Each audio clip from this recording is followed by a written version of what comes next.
Hello, everyone. Welcome to our webinar today, Moving Out, an LD-ASD Guide to Successful Living on Your Own. I'm your host, Sharona Summer. I'm the Director of Learning Development at the College Internship Program. We are founded in 1984 as one of the first abilities-based programs of its kind. CIP is one of the world's most highly recognized transition programs serving neurodiverse young adults. We are committed to providing superior transition services and outcomes for the families we serve, and the core purpose of empowering our students to reach their full potential. We achieve significant positive outcomes year after year with the help of our knowledgeable, multidisciplinary team of professionals that facilitate and support our students' path to success in college, employment, and independent living. And speaking of independent living, we have with us today, I'm very excited to announce, Anthony Milla. Anthony Milla has over 14 years of experience in the autism field and has been with CIP since 2011. He currently serves as a life skills and wellness coordinator at CIP Brevard. During his time at CIP, Anthony has been a lead coordinator, allowing the opportunity to coordinate with other CIP centers to train staff and develop more efficient and effective procedures focused on helping students gain greater levels of independence. Anthony studied psychology at Ohio State University and worked at a behavioral health program in Florida, where he was a floor supervisor, hiring manager, and physical management and verbal de-escalation trainer. He was also an IFPA certified personal trainer for 6 years and ran a sports-specific training program for high school and college athletes. When he's not assisting the students in reaching their greatest level of independence, Anthony is an assistant jiu-jitsu instructor and enjoys being active.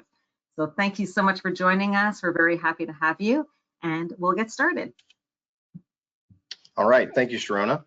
Yeah, as Sharona said, I have been with CIP for quite a while, and prior to CIP, I worked at a psychiatric hospital for children, so I have seen kind of a broad range of what autism has to offer, from younger children with behavior issues to our young adults that are getting prepared to go out into the world and be contributing members of society. So because of that experience, I have had a chance to kind of melt down everything that I know and create curriculums for our students that helps them with a lot of these issues that I think that you're probably seeing with your students right now. So what I want to do before we get started is I'd like for you to keep in mind your specific student that you're here to get some information about. So whether that be your child, maybe you're an ed consultant and you have a family with a student, maybe you are a professional working with some students.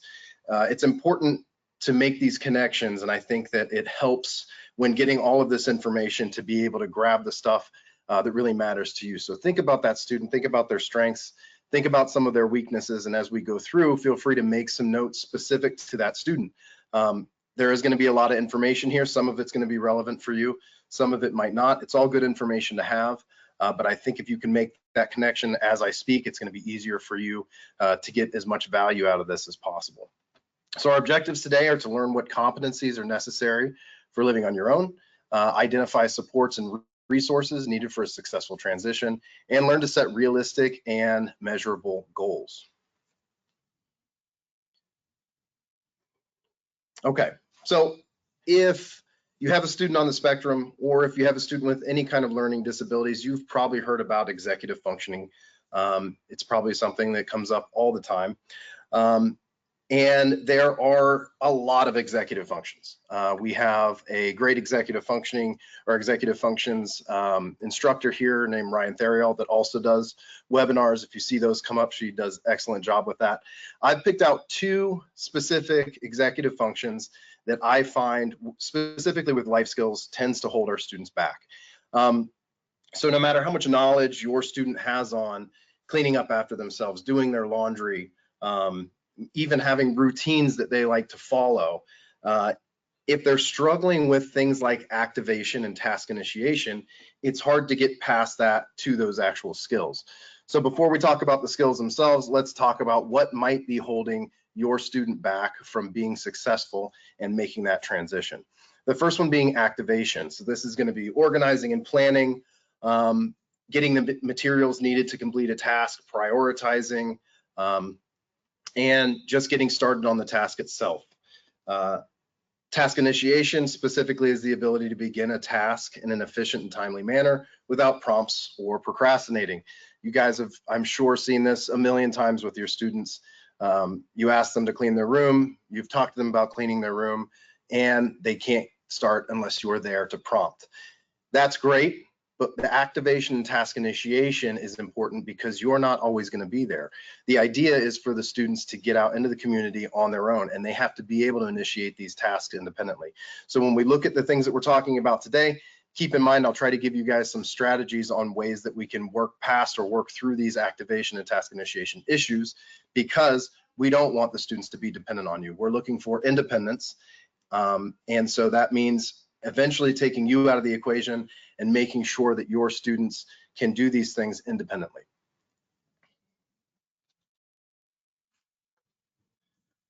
I do want to note also that everything that we're going to be talking about today, these are all things that we need to start now. So wherever your student is in their journey towards independence, the earlier you can start on these things, the better. If you wait until your student has their own apartment, they're in college, or maybe you've helped them get a job and you're expecting them to show up every day, there's going to be an issue because they haven't practiced that. They don't have those routines set. The earlier you can start your students on building skills and routines and working on these executive skills, the better. That means it's going to transfer easier once they move out. There will be a transition process, but the skills will be there. And in executive functioning skills, it's very important to work on these as early as possible. And by that, I mean, if you have a 10-year-old, it's great to start working on these things right now. So when we look at these executive skills, specifically with activation and task initiation, a lot of the challenges that we're going to see is procrastination, not sure, they're not exactly sure where to start a task. Maybe they're confused about your expectations or what expectations there are for them. They could be running late a lot, and that has to do with having everything ready, being prepared, and then starting their day. What we're going to talk about today with a lot of the things that we're going to go through is setting specific expectations for when things should be started, what they should look like when they're done, breaking down tasks step by step. So again, working on expectation, but also building those skills so that they can do these things independently. And my favorite, I don't know if you've heard this, I talk to my parents about this at CIP all the time, giving them the support they need, not necessarily the support they want. I know that sounds bad, but here's the deal. Your student, anybody is going to seek out as much assistance as possible. It's very difficult to find a person that is naturally motivated to become independent when they know that there's a way for them to get things easier. If you've had young children before, this is something that they do all the time. So as they grow up, these are things that they are also going to run into. So a good example of this would be in the grocery store with our students. We take them to the grocery store, they have a grocery list, they know what they need to buy, but it might be easier just to ask the staff to show them where everything is. And it's difficult, I know, as parents, and it even is as staff working with these students, to say, you need to try yourself, see if you can find it yourself. That's not giving them the support they want, but if they can't find that item, if they're not sure what to look for, then you give them the support they need, and eventually working that back. And we will talk about breaking down that prompt hierarchy later on. But the idea is to always work towards independence. Anytime you're working with the students on anything, what can I do to make sure that they are going to start doing these things on their own soon? And don't expect it to be perfect the first time.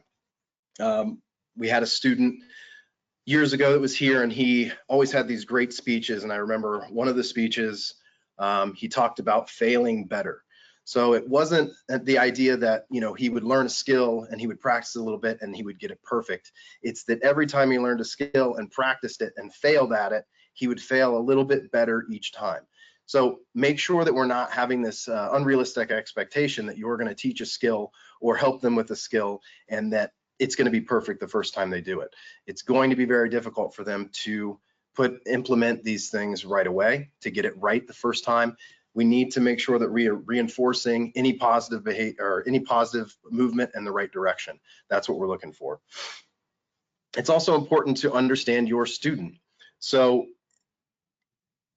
If you have a student that is struggling in a specific area and you've been working at a long time, we may have to consider at some point making a modification to that expectation instead of kind of beating our heads against the wall and wondering why it's not changing. So, you know, don't feel like everybody has to have the exact same path. All of our students are different. All of your students are different, and it's important to make modifications when necessary. I had a student that would play World of Warcraft for 60 hours a week. Sharona knows this student. And trying to break that student of that habit was almost impossible. And so we had to find a strategy to work around World of Warcraft as opposed to just making him stop playing video games. And what we found was that we would allow him to pick the times when he needed to play. And then for a while, we started to schedule things around that. Now, it sounds like we're giving in, but it's actually just a compromise. And what happens is it gave him time to start college, get into college, and eventually, once he started learning things in school and realizing the direction that he wanted to go, he was motivated to then set the video games aside and prioritize other things. But had we just decided that we were going to push him to just put the video games away, we most likely would have lost interest from him immediately. So feel free to modify, feel free to you know, change things a little bit to make sure that your student has the best chances of being successful.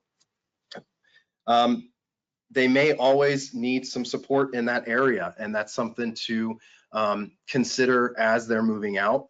Do you need to look for resources in the community that can help them with things that they're potentially always going to struggle with? This could be finding a tutor for them as they move out if you know that they struggle with any of the executive functions that go along with their academics, or if it's just getting started with academics, or if it's just understanding how to read through the information. They may need a life coach if they're struggling with things at home and they need somebody to just keep them on track. There are resources out in the community, and I would suggest looking for those if you find yourself running into the same issues over and over. As I said before, when there is a transition from home to out in the community on their own, there is always a little bit of regression that happens. So even if your student working with you at home is showing lots of promise, they're doing everything, they're following their routines, when they move out, I would expect that there's going to be a little bit of regression before they get back into their routines. This is fine, this is normal. It's just them pushing back a little bit against the new situation. So that's nothing to be afraid of. And remember, we teach independence here at CIP, or excuse me, interdependence, not just independence here at CIP. So we want the students to think about ways that they can get help in the community if they need it. And so again, that could be a job coach, it could be a life coach, tutor. It's important to use the resources that are available to you. And it's important for the students to understand that that's okay and that's not a failure on their part. Okay, so the meat and potatoes of what I do here at CIP, being life skills and wellness, a lot of what my staff work on is household skills. And when we first get students in, one of the biggest issues that the parents always come to us with is the cleaning and organizing. If you're here, you probably have a student that struggles in this area. That's completely normal. What we're going to look at is a goal to create basic cleaning checklists. And the checklist isn't just for them to know what's next when they're cleaning. The checklist is to eventually remove you from the equation. And this is part of the prompt hierarchy that we'll talk about later, but the idea is that if they don't need to come to you because they can go to a list to see what they are supposed to be doing, then that takes you out, and that's something they can transfer and generalize when you're not around to give that support. So it's extremely important to have these checklists as a way to reduce their dependence on you. It's good to set expectations for what should be done each day, and using a schedule or a checklist is great for that. Show them how to clean by walking through each step with them. I know that a lot of times we forget that they struggle with prioritizing and deciding which task needs to be done before another needs to be done. And it's important also for you to then walk through that with them so that they can see what the expectations are and what it should look like, right? How you do it. And that's a good way to show them and build that skill. Be very specific about the expectations in the checklist. You see the checklist there to your right: floors, workspaces, bathrooms, kitchenette. That's a very general checklist. So typically mine look more like sweep and mop the floor in this specific area. It could talk about cleaning surfaces in this specific area.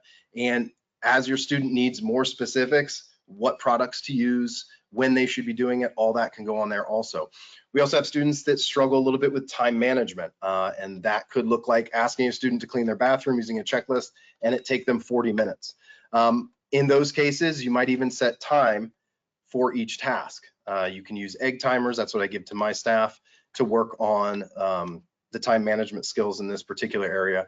Give them, all right, you've got 10 minutes to work on this specific task. After they know what the expectation is, then they can learn about the expectation of how much time it should take them.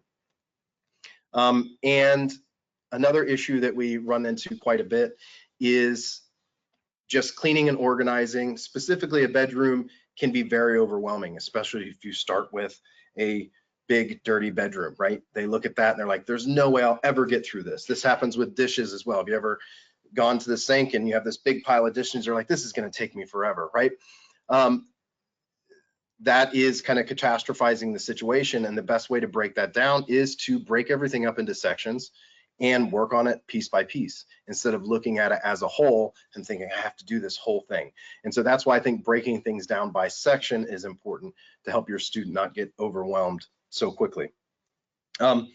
Also, identifying the EF needs at this point is going to be very important. So you can use HALT. We use HALT for that. That is going to be hungry, angry, lonely, tired. So it's important to address basic needs before you try to have them complete some sort of a new skill, learn a new skill, work with a checklist. We want to make sure that some of these other things like being hungry, already being in bad mood, feeling down about something, being really tired, that's probably not the best time to work on a new skill or to build a skill.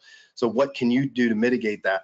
Deal with some of those basic needs first and then work on these skills and these task lists. Okay, so the last thing here is just to recognize that the expectations are important because their expectation of how something should look might be different than yours. One of the things that we do with students that really struggle here at CIP with cleaning tasks is we take pictures and then we post those pictures.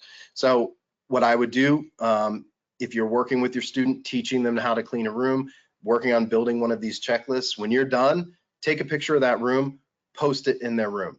Again, that takes their dependency off you for you to come check to make sure it's done correctly. You can just say, does it look like the picture? So this is just a way to kind of take you out of the equation again. All right, another area that we all know and love is laundry. So laundry is going to be very similar to the room cleaning, except that it's a bit more simple, right? You're going to do the same exact thing every time. And because of this, I always suggest building a routine and reinforcing that routine. So we want to use a weekly schedule to create a laundry routine and pick a day. Every Sunday, let's say, they're going to do their laundry. We want to make sure that they not only have that schedule, but they understand what the expectation is and maybe have a visual plan for how to use the washing machine, how to use the dryer. And this is important for them not to just know where to turn, but what it actually says on the machine, because when they go to a different place, when they have their own apartment, when they're in a dorm room, machines are going to look different. So actually understanding what the machine is doing is going to be very important. So once you walk them through each of the steps in the task, then we are going to also set those expectations to fold and put away their clothes. Now, as I said, I doubt there's anybody out there, well, perhaps there are a few, that just love doing laundry. But I can guarantee your student's probably not going to be one of those people. It's tedious. They don't really get any kind of a reward for it naturally. And so I like to build in a reward for this. And the best way to do this for them to be able to reward themselves is to set this laundry routine up prior to something that they like to do. I picked Sunday night because sometimes some of the big streaming networks will do shows on Sunday nights.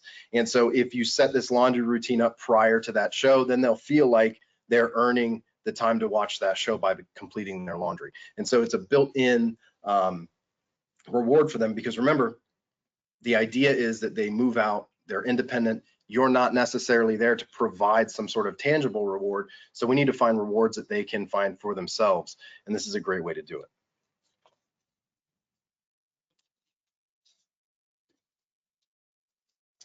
Okay, another area that typically worries parents when their students are getting ready to move out is their ability to cook for themselves. Are they going to survive? Will they starve to death? Or more importantly, will they spend all of my money on fast food? And that seems to be the new trend, especially since COVID, with everybody ordering food in. They don't even have to leave their house. They can have anything they want delivered from a 10-mile radius. So the basic cooking skills at home are going to be extremely important. And this is an easy thing for you to do. They need to work on getting comfortable with 3 to 5 step recipes before leaving home to live independently. So this works in your benefit also. They need to have a basic understanding of how to use kitchen appliances and basic cooking skills. And by that, I mean boiling water, chopping, measuring ingredients, storing food appropriately, following simple recipes. But while they're at home, this is a great time for them to learn those skills in the kitchen with you. And eventually the idea being that maybe one night a week you have them cook for the family.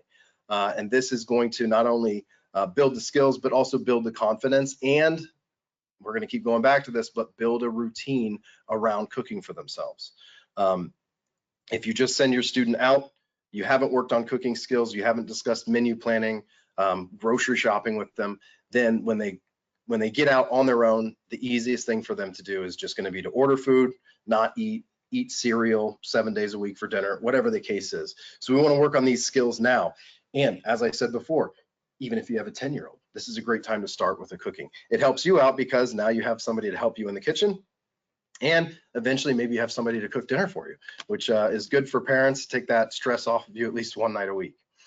So practicing recipes is extremely important, but also by having those 3 to 5 step recipes that they're comfortable with, that they're used to, they can build a recipe book so that when they are out on their own, they have something that they can go to. They don't have to think off the top of their head, what do I want to make tonight?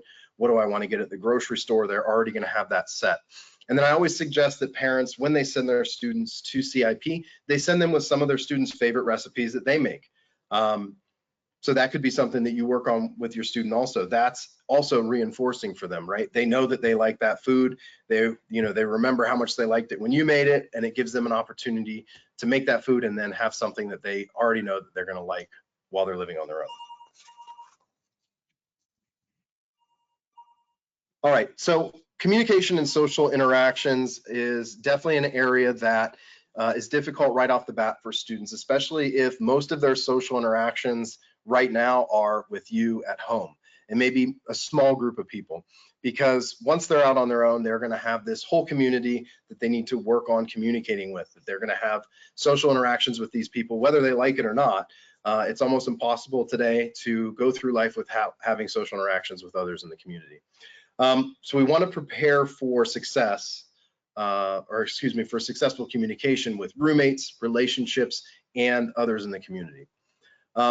I always suggest family meetings for this, and we're going to get a little deeper into this in the next slide. But family meetings is a good way for you to prepare your student to work on those communication skills, to set expectations, and then you can also talk to them about how they can deal with issues once a week in the home with you, as opposed to reacting immediately when something happens in the house. And this is going to be important and transferable when they're living with a roommate. So we want to learn how to have positive interactions with people, even if they're about difficult subjects. This is something that we work on constantly at CIP. A lot of our students struggle with social skills, and all of our students live on campus in houses or apartments with other students. And so these type of interactions come up. If they can practice these interactions at home now with you, it's going to be very beneficial moving forward. They don't have to learn on the go. Initiating conversation can be difficult with students, especially if they're used to people initiating it for them. So if you find yourself constantly bringing your student into a conversation or speaking for them, this is a great time for you to work on allowing them to order food for themselves, suggesting that they talk to the cashier, or any kind of service person in the community is a great way to work on basic social skills, because those people are specifically paid to have positive social interactions. So that's just good practice for the student. People watching, we all do it whether we want to admit it or not, but this can be also very positive for social skills. When you're out with your student, suggest that they do a little people watching, work on reading some social cues, see if they can figure out what's going on in a conversation without having to hear the conversation. This can be really difficult for our students, because a lot of times they don't really pay attention to those nonverbal cues, and even if they do, sometimes they just don't understand them. So social cues like you're talking to somebody and they turn away, what does that mean? There's a lot of things like that that's going to be very difficult for our students to understand, especially with a lot of their interaction coming online now. There's not a lot of reading physical social cues because everything is in text. So get them out, give them a chance to practice these things out in the community, and give them a little autonomy to get out and converse on their own, instead of feeling like you need to be there to maybe supervise that for them. Also, situational awareness can be very important. I know here at CIP we have classrooms, and we might have a class going, and we always talk to students about entering like a ninja. If there's already a class going on, you're late, enter quietly, find a seat. So understanding those kind of social ideas or social issues that come up that aren't going to be kind of easy for them to understand. So that situational awareness, what's going on around me? How do I read the room? How do I read what's going on in this social interaction over here before I enter? That's going to be also extremely important. So continuing with communication and social interactions, we want to talk about self-advocacy. So we want the students to be able to learn how to self-advocate and to whom they should be self-advocating to. The answer to that question from the student's perspective is, I will just talk to my parents about it. But again, if the plan is always to move towards independence, then having you as the only person that they learn how to self-advocate to is not going to be effective. So we want to make sure that we are thinking about these things while they're at home and talking to them about it, so that when they get out there, they have a plan. One of those things that they need to work on is understanding their own boundaries. And this could be anything from knowing when they need to take a social break, understanding if they are a person that likes physical contact or not, if they need extra space, if they like loud noises or not. It's important for them to understand those boundaries so that they can set those boundaries with others when they get out on their own. They also need to learn how to advocate for those things. So talk to them about how they would discuss that with someone else, who they're going to look to for their needs and wants, and how they're going to advocate for that. And then a big one, and something that we work on constantly in our roommate meetings here at CIP, is advocating appropriately during conflict. This can be very difficult because in the heat of the moment, it's hard to say the right thing. And so having scripts and thinking ahead of time, writing out how you would respond to certain situations, just in general, might help them deal with those situations from a analytical standpoint instead of an emotional standpoint. And I think that's a good way to look at things, especially when they are going to have issues in relationships, issues with roommates, or specifically issues with people at work. We've all had that. There's issues that come up. You can do one of two things. You can deal with that issue, or you can ignore it. But if you ignore it, eventually it could build up into something that can get out of hand. So learning how to advocate appropriately in those situations when there's conflict is extremely important. And then advocating for clarity. So as I'm asking you to make sure that you are setting really clear expectations, it's impossible for me to ask everybody in the world to also set those really clear expectations with your students. So right now is the time for you to work with your student on how to ask for people to clearly state whatever has come up. Maybe they get an email from their boss at work, they don't really understand. How do they advocate for that clarity? They have an argument with a friend, they're not really sure what the argument's even about. How do they advocate appropriately for clarity so that they can know how they're supposed to respond to that particular situation? So a pros and cons list, what they do and don't like, that's going to be important to come up with. Deciding what makes you uncomfortable in social situations, in a living situation. It's important for them to know these things before they go into this living situation, so that it can be talked to about with their roommates right off the bat, and they're not having to learn these things as they go. Now, I want to talk a little bit about our roommate meetings, because I had already said that having these meetings with the family once a week is an important thing to do. I like this because it sets up kind of a routine for the student to have an opportunity to meet with their roommates when they're on their own, maybe once a week. It can be informal, but having that open communication is going to be extremely important. And at home, you guys can practice this by just doing a family meeting once a week. This is an opportunity for you to sit down, talk about any issues that have come up in the house. By doing it this way, we're not talking about it, again, like I said, in the heat of the moment. We're looking at it from, the perspective of, hey, we need to solve this problem. And then coming up with solutions as you're talking about problems is extremely important to teach your students as well. We don't want them to go into any kind of a meeting or any kind of social interaction where they don't have a solution to the problem that they're going to bring up. You've probably heard that at work a million times. Don't come to me with problems, come to me with solutions. Well, this works also in social situations. So that's something to work with them on. And one of the issues that we run into with especially our new students here at CIP is when they do have problems in the house, what do you think the first thing they do is? They go to their rooms and ignore each other. And as I said before, that works for a little while, but eventually it blows up into a big issue, and then we have to get other people involved. And so what we do in these meetings is we force the students to talk about the things that are uncomfortable. And early on when I'm working with the students, I'm bringing these issues up. I talk to the students separately, or maybe I hear from their advisor about what's going on in the house and I talk about it. But eventually I want to move towards the students bringing these issues up on their own. And the goal for all of our appointments is that I show up and they've already talked to each other about these things, and they can just give me a rundown about how they communicated with the issues that they're having. But really it's about working together to solve conflict in those particular situations. You're fine, Sharon, I'm moving on.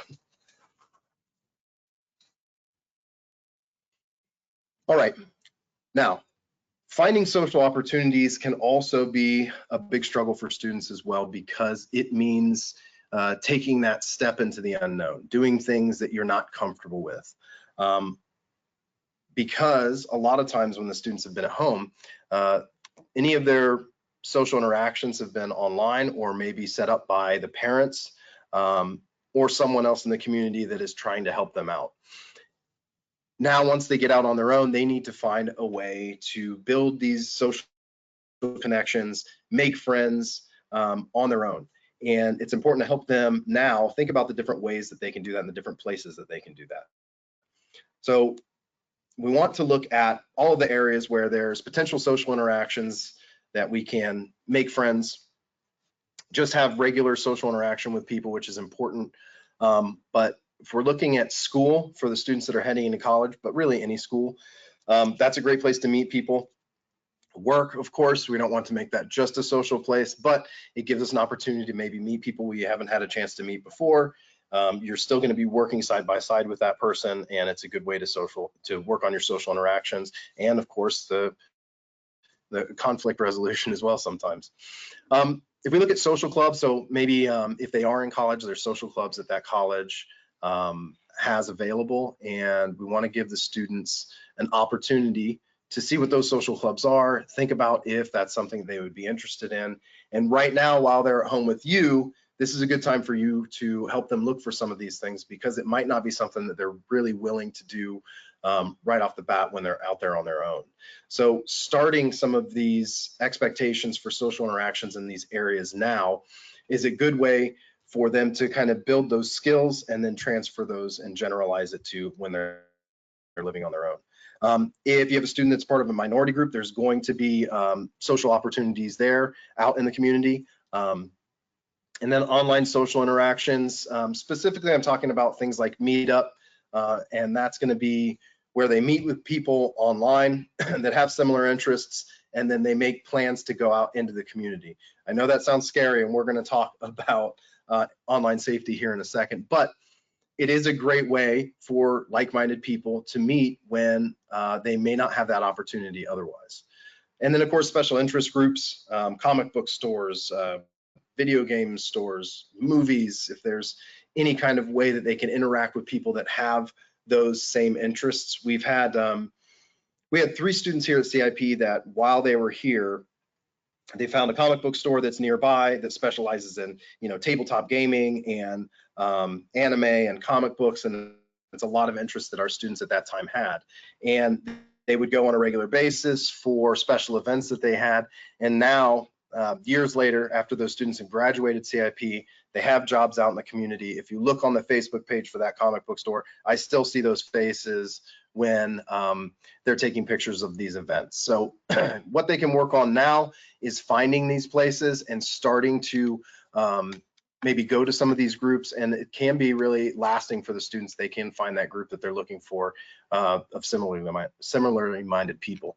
Also, volunteering is a great way to find people with similar moral value that you have. If you're out there volunteering with somebody that also is into, let's say, I'm in here in Florida, so of course the environment being a big one here. If you're out, cleaning up the river or, putting oyster mats together, whatever the case is, that you already have somebody that you have something in common with, and that can be extremely important. So getting back to online safety, in recent years, this has become kind of a bigger issue than it had been maybe in the past 5 or 10 years. As you guys already know, a lot of interactions that your students have, or at least a lot of the students that I see have, are going to be online.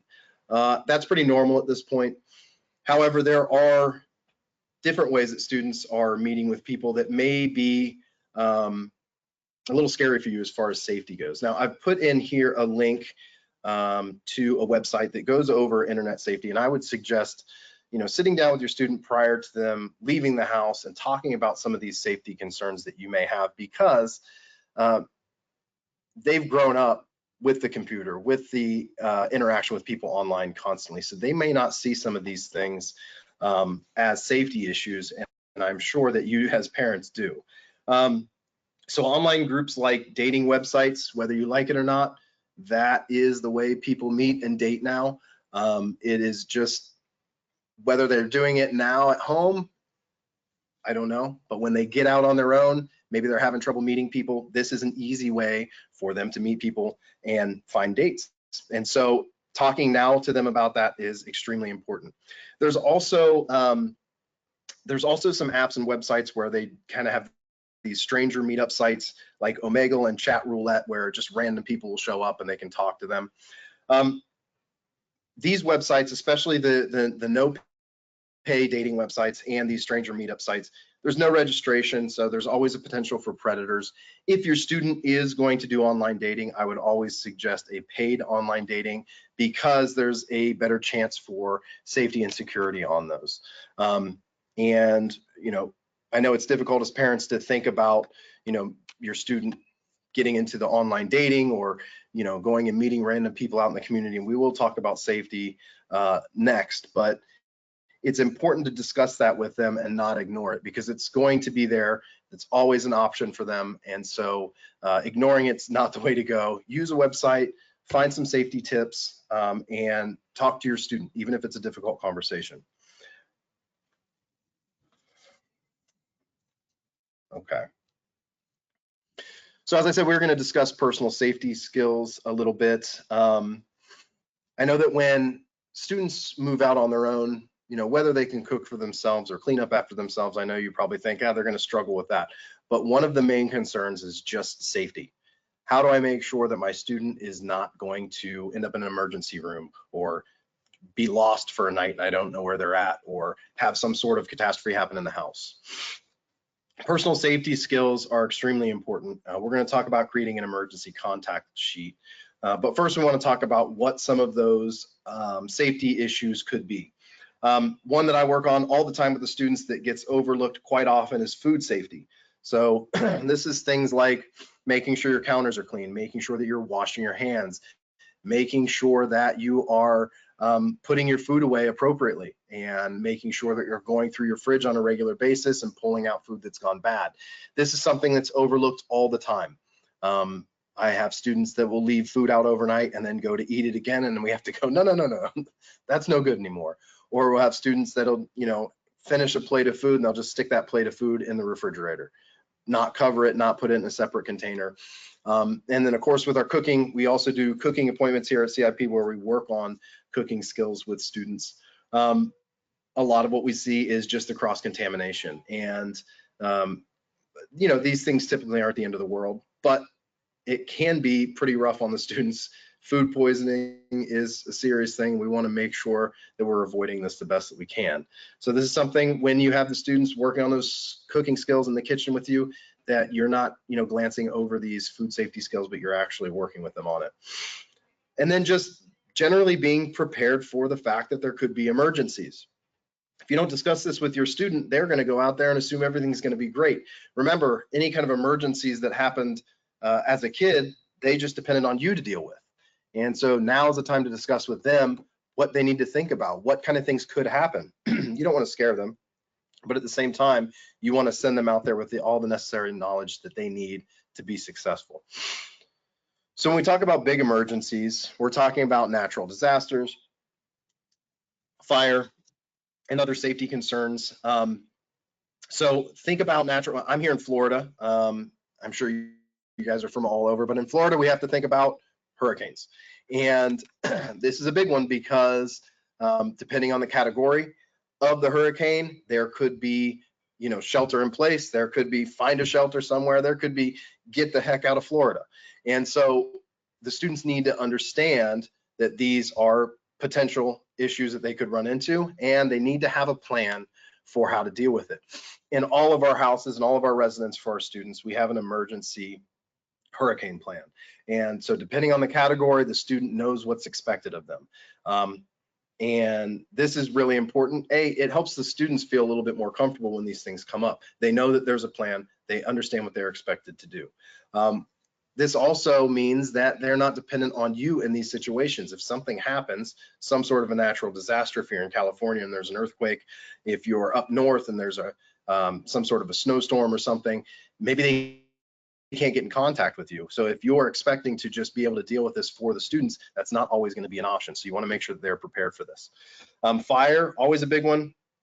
Making sure that they understand how to change the batteries in their smoke detectors. Do they have a fire extinguisher typically near the kitchen? Do they know how to use it? Do they have a plan for escaping if there is a fire? These are all extremely important. We do classes where we work on specifically fire training with students. We do fire drills once every semester just to make sure the students are up to date and ready for these things to happen. And because we do it so often when they leave CIP, this is something that's on their mind and they have a plan for. There's also things like small emergencies, leaky sinks, clogged toilet, issues with electronics. Now, these can all be fixed by calling you. However, the idea here is to work towards independence again. So how about creating an emergency contact sheet? Depending on where the student's at, maybe you can find a plumber, find an electrician, whatever the cable company is, make sure that that number's on that sheet. And so when these things come up, the students have a plan for how to deal with it instead of just calling you to figure it out for them. So we want to work on them being self-sufficient in these areas. So we do want to teach basic maintenance, and this could be things like, locating the issue if there's a leak, how to turn off the water in the bathroom. If they have their own house, how to turn off the water to the house. Unclogging a toilet. You'd be surprised how many students come and they have no idea what that is, and that's just something that somebody else does for them. Well, now is the time for them to learn that, because it's not going to be a situation where you're always there, and a clogged toilet can cause some serious damage, and it could cause issues with an apartment wherever they're living at if they want to stay living there. So talk to your students about safety, create an emergency contact sheet for businesses or people around that can help them in these situations, and maybe having people, if they're further away than something that you can just drive to quickly, having somebody around that they can contact if they are having a serious issue, if they need help immediately. Also, one of the things that we go over quite often is 911. What is a big emergency? What is a small emergency? When do I call 911? And I think that's important for the students to be able to differentiate between. At CIP, if there's an emergency overnight, they can call the on-call staff and we can help them through whatever it is. But what we can't do is put out a fire. So it's important for the students to understand, my kitchen's on fire. That's not something I call my parents about. That's something I call 911 about. If I have cut my finger in the kitchen, cutting up some carrots, that's something that I can handle on my own. Band-Aid, maybe call somebody and see if I need stitches. If I fall and I have a head wound and I'm bleeding, this is something I need to call 911 for and potentially get an ambulance out there. So some of these topics can be uncomfortable. You don't want to scare them, but at the same time, you want them to be prepared.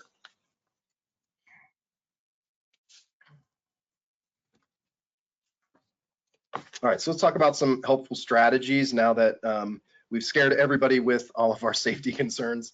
One of the things that we work on a lot in the life skills department is building routines with the idea that those routines will eventually become habit that they can take with them after CIP so that they can be successful.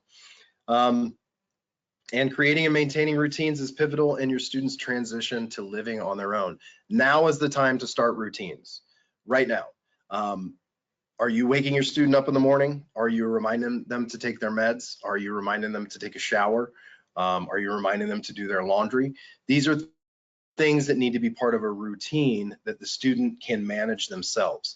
Now, is it going to take some time to get to that point? Absolutely. Will you still need to do some reminders? You sure will.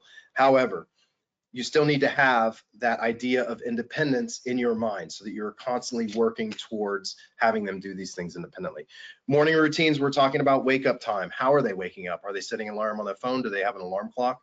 Do they need to take a shower every day? If you're in Florida, yes, you do. I always suggest all of our students take a shower every day. Do you know why? Because it becomes a routine and it's something that just becomes a habit for them, something that they do every day. If we're doing a Monday, Wednesday, Friday thing, it's going to be hard for them to decide what day is what. So showering every day, brushing their teeth twice a day, some sort of a reminder to take medication. That can be an alarm on the phone, that could be a sign on the wall. And eventually, like I said, we build that into a routine and then into a habit. But making sure that you have what you need for the day is something that you can work on the night before during your evening routines, and then making sure that you get out of the house on time. In the evening routines, we're looking at a basic cleanup of the house to make sure it looks good before you go to bed, hygiene, preparing your lunch for the next day. One of the things that our students struggle with quite a bit is eating regularly, because what they're thinking about is my internship, my job, going to school, getting to CIP, to do my appointments, doing fun things with my friends. What they're not thinking about is I need to make sure that I have food for the next day, packed for lunch, so that I don't have to go out to eat or I don't have to skip a meal, because then I have, then I get angry, or then I get, depressed about things, and then I feel bad. And so making sure that we're doing everything we can to help them with those basic needs. So packing a lunch is important, making sure that they have what they need for breakfast in the morning, and then preparing for that next day. Is your backpack ready to go? Do you have your assignments that you need for school in the backpack, or are they still sitting on your desk? If they are, let's get everything ready to go. Do I need to put out clothes for tomorrow? Again, I know that sounds a little ridiculous to some people. Our students scoff at that all the time, but that takes 10 minutes out of your morning. And for some people, 20 or 30 minutes out of your morning. So think about that, especially if they are going to work the next day and they have some sort of a uniform. Is their uniform ready for them to, take or put on for work tomorrow? Setting an alarm. I like to have students have an alarm on repeat. I also always suggest the students just wake up at the same time every day, as opposed to changing their alarm clock depending on the day and their first appointment. It's easier just to have an alarm that goes off at 7 o'clock every single day. That becomes my time to get up and start my routine. If I have a little extra time, great, I can do some sort of activities on my own, but I want to do my best to get up at the same time every day. So the idea for these routines, of course, is to reduce their dependence on you. We want to make sure that they are using alarms and schedules, again, because you are the alarm and schedule a lot of times. And so the idea here is for them to do these things on their own, and then for you for now to just remind them to check it and then eventually fade that away so that they are doing it independently. All right, so let's talk a little bit about setting expectations. As I said before, everything that you can do right now is going to be beneficial for your students when they're ready to get out of the house. If we wait until they go, it's going to be difficult to break down some of those habits they built over the past, 18 to 20 years, whatever it is for your student. But if you can start early, then we start building new routines that are going to help them be successful. So setting those cleaning expectations, helping them with shopping and cooking. As I said before, setting that now, clear expectations so that they know when they're out on their own that that's just part of their routine. That's just a habit. They cook dinner every night. They shop on Saturdays, whatever the case is. And again, with our last, the AM routine, the students should really start being expected to wake up on their own and take their meds on their own. Medication is really important. I know a lot of times for parents, it's easier for you to just say, put the meds out or give them a reminder, but we need to eventually work towards them doing that on their own. So whether it be through an alarm, like I said, a sign, anything like that, where they can remind themselves to take those medications, because as I said a million times, you're not always going to be there. Now, the best way to handle this is check-ins and help them with their accountability. We don't want to take your assistance away completely, but we want to reduce it, and check-ins are a good way for you to just do a quick check-in. Hey, how's everything going? Did you do this? Did you do that? And then we can slowly pull that back to, hey, how's your day been? And so that's just a good way for you to get an idea of where they're at and if they're following everything that they need to.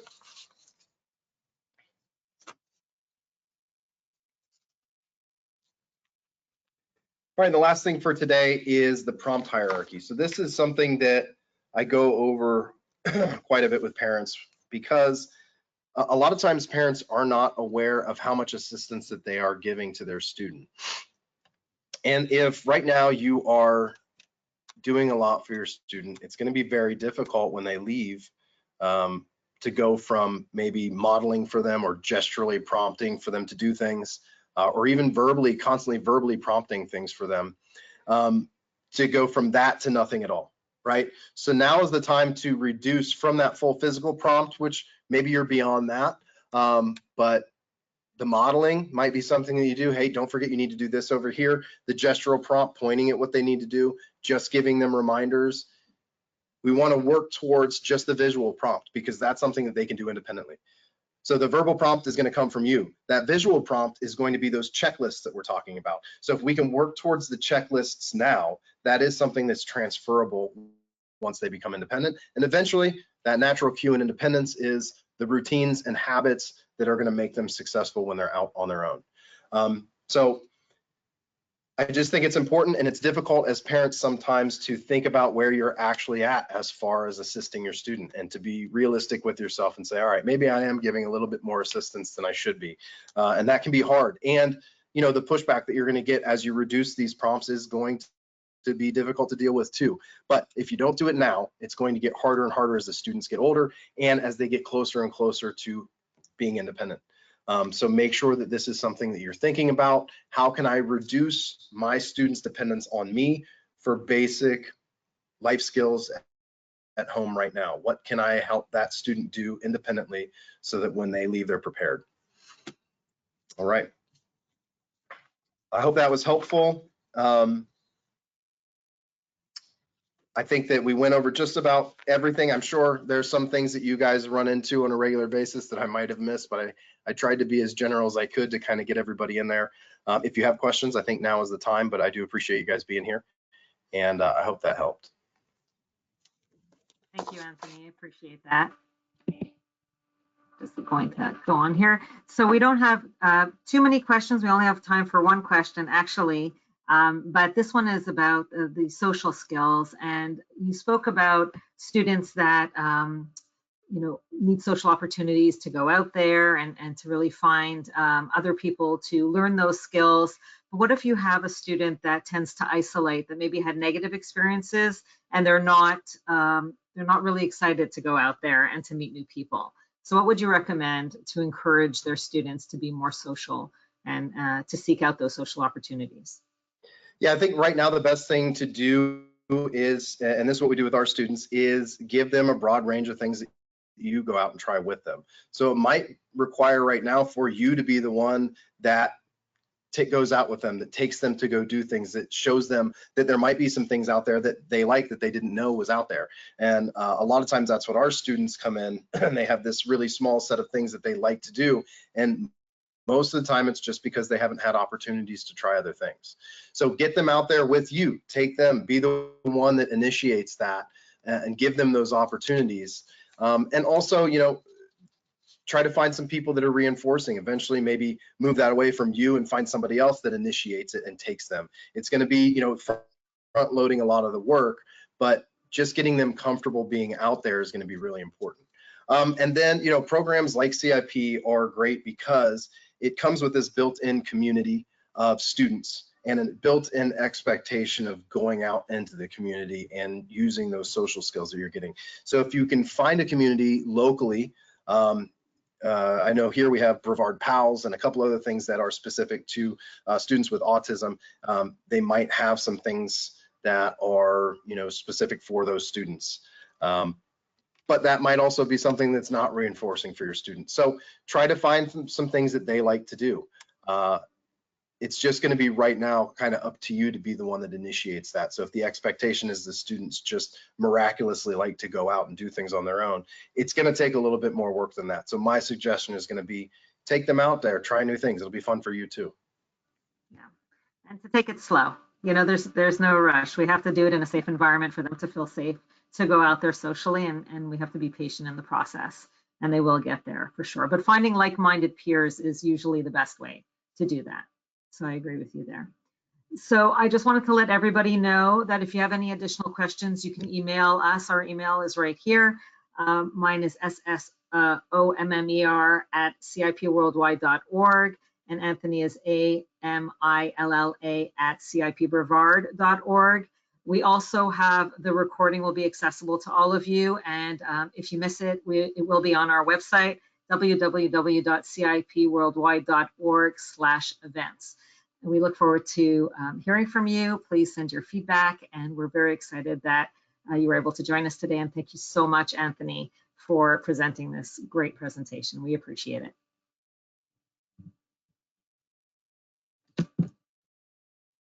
Have a great day.